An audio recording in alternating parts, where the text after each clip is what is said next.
ஆண்டவரும் அருமை ரட்சகருமா இருக்கிற இயேசு கிறிஸ்துவுடைய இனிய நாமத்தில் இந்த நாளிலும் கூட நான் உங்களை பார்ப்பதில் மிகுந்த மகிழ்ச்சி அடைகிறேன். இன்றைக்கு ஒரு வார்த்தையை சொல்லி உங்களுக்காக ஜெபிக்க ஆசைப்படுகிறேன். மத்தேயுவினுடைய புஸ்தகம் 5ஆம் அதிகாரத்தில் 14வது வசனத்துடைய முதற் பகுதியை பார்க்கும் பொழுது, நீங்கள் உலகத்திற்கு வெளிச்சமாய் இருக்கிறீர்கள் என்று வேதம் சொல்கிறது. ஆண்டவர் இன்றைக்கு நம்மை பார்த்து சொல்கிறார், நீங்கள் உலகத்திற்கு வெளிச்சமாய் இருக்கிறீர்கள் என்று சொல்லி.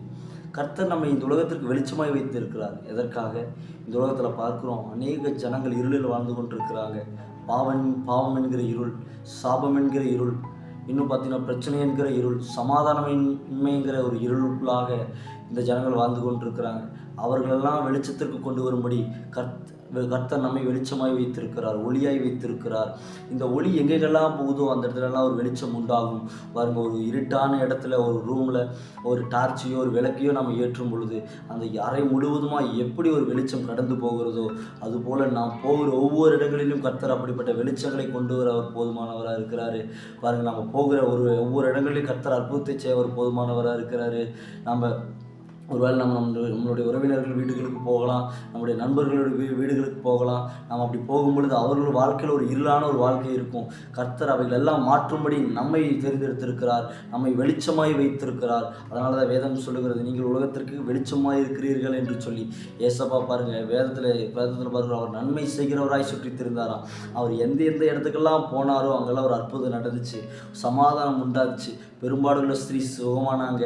அது மாத்திரம் இல்லை, குருடர்களுடைய கண்கள் திறக்கப்பட்டுச்சு, சப்பானியர்கள் நடந்தாங்க. ஏசப்பா எங்கெங்கெல்லாம் போனாரோ அங்கெல்லாம் ஒரு சமாதானம் உண்டாச்சு, ஒரு அற்புதம் நடந்துச்சு, அங்கெல்லாம் ஒரு சுகம் உண்டாச்சு.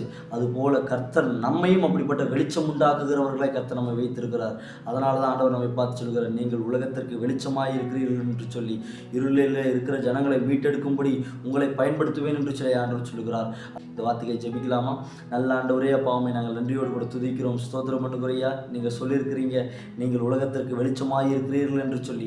ஆண்டவரே, அந்த வார்த்தையின் வண்ணமாய் கர்த்தர் எங்களை வெளிச்சமாய் பயன்படுத்தும். இருளிலே இருக்கிற ஜனங்களை ஆண்டவரே வெளிச்சத்திற்கு கொண்டு வரும்படி ஆண்டவரே எங்களை நீங்கள் பயன்படுத்துங்கன்னு சொல்லி ஜெபிக்கிறப்பா.